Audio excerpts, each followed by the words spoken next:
Eddie loved old cars, especially those Behemoths, those Behemoths from the 50s, the huge boats with fins and lots of chrome. He often fantasized about owning one. But alas, Eddie was not mechanical. But Harvey was. Harvey was Eddie's best friend and a mechanic. Eddie had often suggested they go in together and restore a vintage ride. But Harvey wasn't enthusiastic. "Find me a car and we'll talk," he said. And so, one warm fall day, Eddie found them a car. It wasn't a 50s car, but it was still vintage, an early 60s Cadillac. It had been parked in the huge lot at the Performing Arts Center and looked abandoned. So Eddie took a closer look. No license plates, so it must have been abandoned. But even better, the doors were unlocked and the keys still in the ignition. Eddie called Harvey on his cell to tell him about his find, but Harvey still managed to curb his enthusiasm. "It's probably stolen," was his reaction. "Will you at least come and look?" Eddie insisted. And in the end, Harvey did. His initial assessment was that the Caddy needed some body work.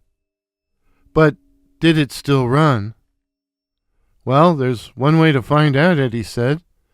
"The keys are in the ignition." And when Harvey turned the key, the Caddy started. "Well, she runs," Eddie crowed.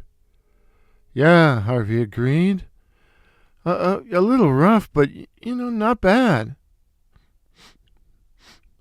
"Say, do you smell something?" Exhaust, you mean?" Eddie said. No, something that really stinks. Like something's dead," Harvey replied. And there was something, a truly noisome stench. Harvey turned off the ignition, and the fetid odor hit them like a wall. In fact, it was so bad that both men leapt from the vehicle. "It's like something died in there," Harvey repeated. You don't think somebody died in there?" Eddie wailed. "Like in that urban legend about the car they can't sell because someone died in it and stunk up the interior? Stunk it up so bad that they could never clean away the smell?" "Could be that's why it's abandoned," Harvey said before adding, "That smell seems to emanate from the trunk." "Open it." "Oh, I don't know," Harvey hesitated. "You got the keys. Open it." And he did. And they screamed. There was a body in the trunk. The obviously dead body of something that might have been a man. It was dead some time, as its stomach was bloated with gas and the melting skin had turned a furry green.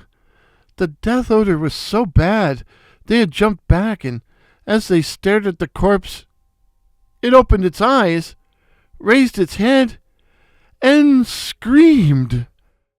Eddie took to his heels, but Harvey ran forward and slammed the trunk shut before he too skedaddled. They burnt rubber pulling out of the lot, and the scream seemed to follow them all the way home. "Was that thing alive?" Eddie blurted. I don't know," Harvey squawked. They drove the rest of the way in silence. In fact, they never spoke of it again, or told anyone else about what happened. It was like a shared nightmare, and talking about it would make it true, make it real. Eddie had nightmares for months.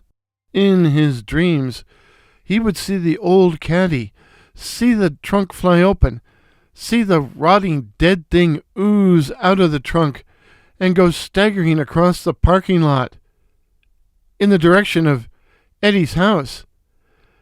He would see it shambling across the city until it came to Eddie's street, where it slobbered up to his house and came inside, came down the hall, came into his room, and collapsed across his bed in a wet miasma, a putrid, suffocating corruption. The dreams were so frightful, so disgusting, they often made Eddie vomit. But when nothing happened, the nightmares slowly faded away. He managed to convince himself that Harvey and he had suffered some kind of shared delusion. But he never looked to see if the Cadillac had been real, and if it was still there. And he no longer spoke with Harvey.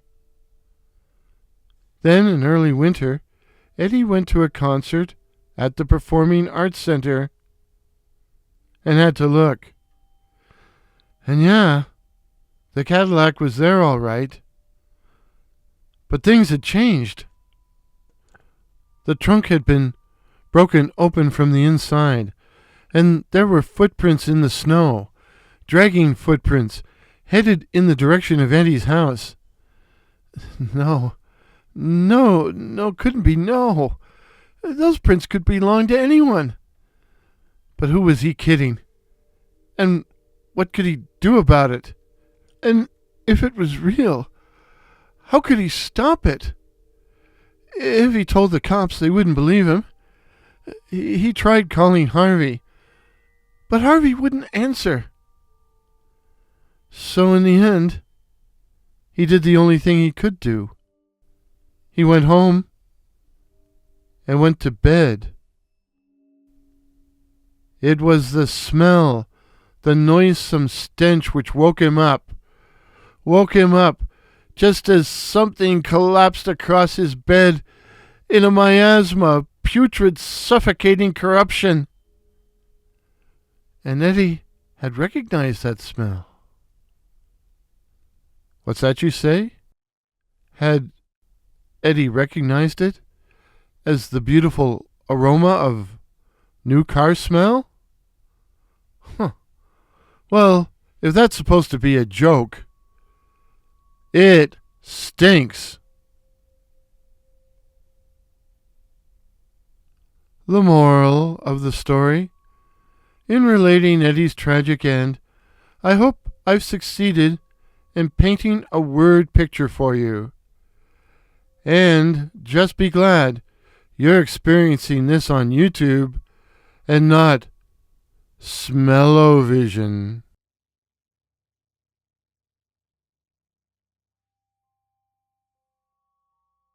If this is your first visit to my channel, please consider subscribing.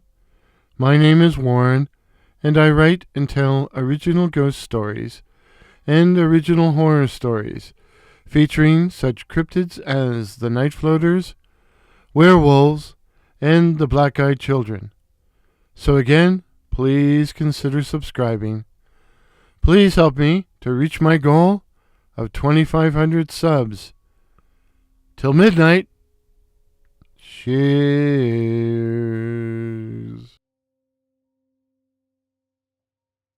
Pictures used in today's video, courtesy of Pix here, that's PX here, while the music was a classic ghost story by that patron of the internet, Kevin MacLeod.